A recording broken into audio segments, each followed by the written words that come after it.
여러분 안녕하십니까? 여러분 맨큐의 거시경제학 챕터 14장 먼델 플레밍 모형과 환율제도인데요.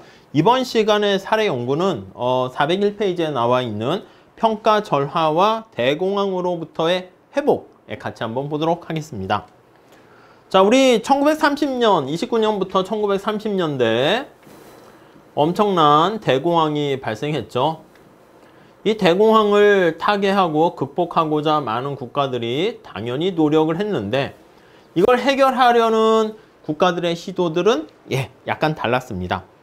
자, 거기 첫 번째 줄 보니까 미국에서 발생한 사건이 침체를 가속화시켰지만 세계 모든 주요 국가의 생산 고용이 대규모로 감소했는데 모든 정부가 동일한 방법으로 재난에 대처한 것은 아닙니다. 그래서 국가마다 처방책이라 할까요? 처방책이 달러 이렇게 보시면 되겠습니다. 처방이 달랐다 이렇게요. 어떻게 달랐는데 그거를 한번 보도록 하겠습니다. 자, 우선 거기 보시면 두 번째 단락 볼게요. 국제근본위제에 의해 설정된 고정환율을 어떻게 수용하느냐에 따라서 달라졌는데 이 당시에는 고정환율제도 이렇게 되어 있었죠. 근본위 제도를 기본으로 한 이렇게요.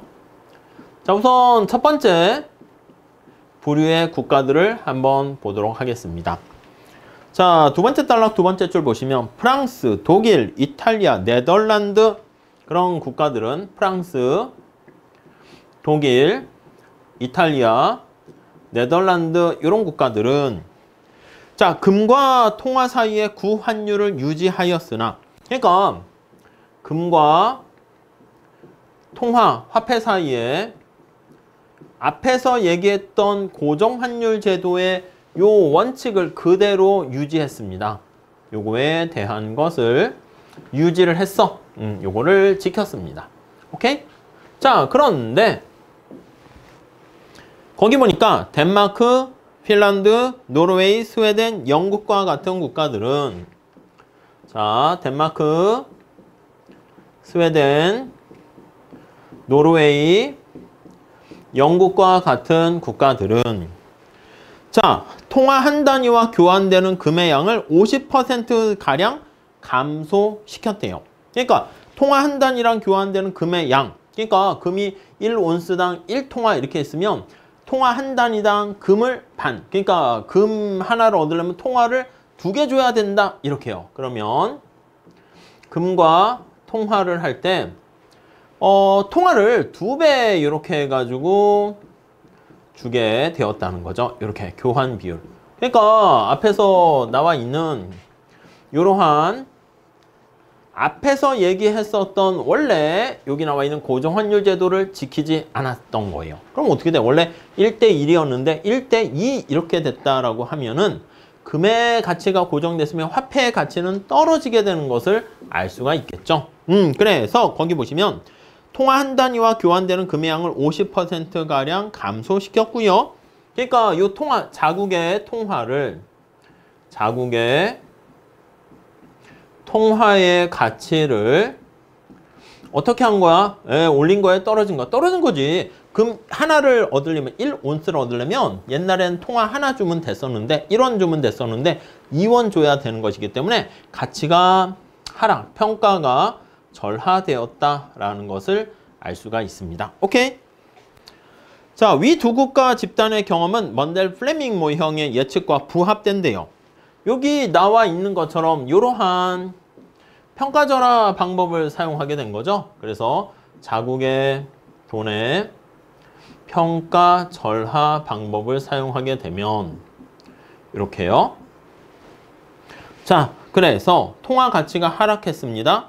그러면 통화 공급이 증가하게 되고요. 거기 나와 있는 것처럼 이게 거기 나와 있는 것처럼 평가절하 방법을 통해 가지고 여기 나와 있는 국가들은 화폐 가치를 떨어뜨리게 되니까 뭐 여러 가지 물건의 가격이 싸지게 되는 겁니다.